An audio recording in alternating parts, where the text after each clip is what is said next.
আপনি যতই ওয়াজ করেন কাম হবে যদি কথা রাসূলের না হয়। দেখবেন সেলিব্রিটি যারা বক্তা, এক ডাকে 25 লক্ষ লোক আসে, অথচ ওই বক্তা 25 লক্ষ লোকের ভিতরে 1 ঘন্টা ওয়াজ করে 1 ঘন্টার ভিতরে 2 মিনিটও একটা শিরিক নিয়ে কথা বলে না। সমাজে প্রচলিত 10টা বিদআত নিয়ে কথা বলে না। সমাজে প্রচলিত 10টা শিরিক নিয়ে কথা বলে না। কেননা কথা বললে তার মাঠ থাকবে না, তার বক্তৃতার মাঠ কি হয়ে যাবে? বাতিল হয়ে যাবে। তো মানুষকে দেখানোর জন্য কথা বলা যাবে না। আহলুল হাদিসের ছোট একটা বাচ্চাও দেখবেন কোরআন হাদিস দিয়ে কথা বলে। হ্যাঁ, বলে না?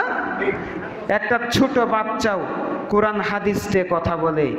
আহলুল হাদিসদের মাদ্রাসার একটা ছাত্র যতটুকু পারে, মাযহাবী ভাইদের একটা হাফেজ, একটা কারি ততটুকু বুঝতে পারবে না।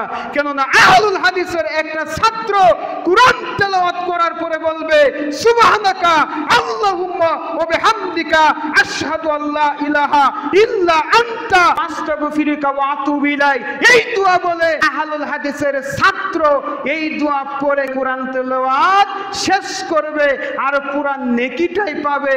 আর হুজুর মাথার টুপি দিয়ে কত সুন্দর তেলাওয়াত করে যখন বলবে সাদাকাল্লাহুল আযীম, শেষ হয়ে গেল। কথা বুঝতে পারেন? তো শেষ হয়ে গেল, এখন আর কি হবে না? নেকি হবে না।